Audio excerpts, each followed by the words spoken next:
Assalamualaikum warahmatullahi wabarakatuh.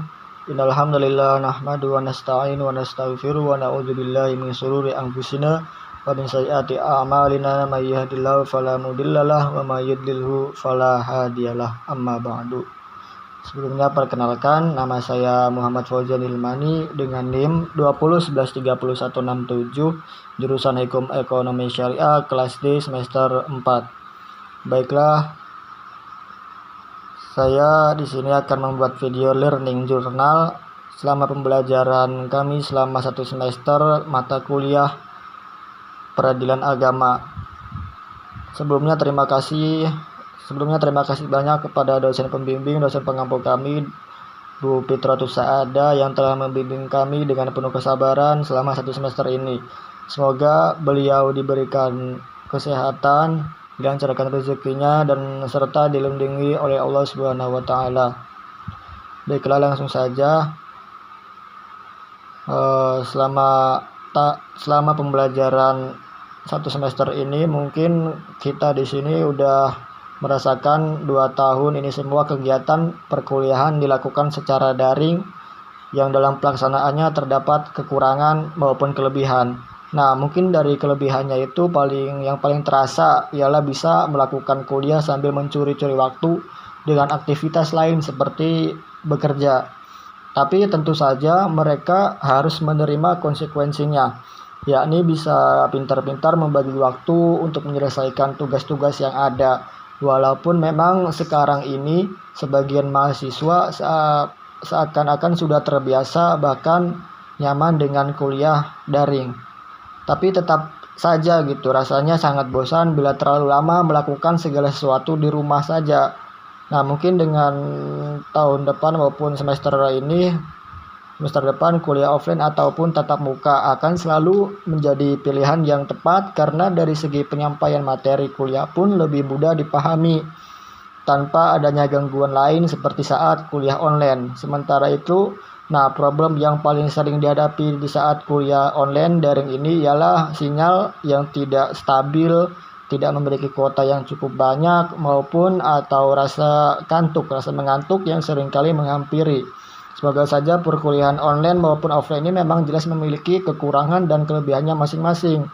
Namun tidak mengurangi saya untuk tetap mengikuti perkuliahan mata kuliah peradilan agama ini. Peradilan agama ini sangat penting dipelajari terutama mahasiswa hukum. Pembelajaran yang bisa dicapai dalam mata kuliah ini adalah dapat mengetahui dan memahami istilah-istilah penting dalam peradilan agama, memahami sistem peradilan agama, mengetahui problem-problem di peradilan agama, dan mampu menerapkan tahap apa saja sih yang berlaku di peradilan agama ini. Serta memiliki sikap yang tepat menghadapi persoalan-persoalan penerapan hukum dalam lingkup peradilan agama, dan mungkin masih banyak lagi yang belum bisa saya sebutkan satu persatu. Selanjutnya mungkin saya akan memaparkan sedikit materi dari kelompok saya tentang arbitrase syariah. Sebelum melanjut ke arbitrase syariah, mungkin saya sedikit menjelaskan tentang peradilan agama. Apa sih peradilan agama itu? Peradilan agama ini adalah salah satu badan peradilan pelaku kekuasaan kehakiman untuk menyelenggarakan penegakan hukum dan keadilan bagi rakyat pencari keadilan perkara tertentu antara orang-orang yang beragama Islam di bidang perkawinan, waris, wasiat, hibah, wakaf, zakat, sodakoh, dan ekonomi syariah. Mungkin langsung saja arbitrase syariah. Arbitrase syariah ini merupakan penyelesaian sengketa antara pihak-pihak yang melakukan akad dalam ekonomi syariah. Di luar jalur pengadilan untuk mencapai penyelesaian terbaik ketika upaya musyawarah tidak menghasilkan mufakat. Badan arbitrase syariah, mungkin di sini di arbitrase syariah ini ada suatu lembaga yang bisa disebut dengan Basarnas, atau bisa disebut Basarnas, yakni Badan Arbitrase Syariah Nasional.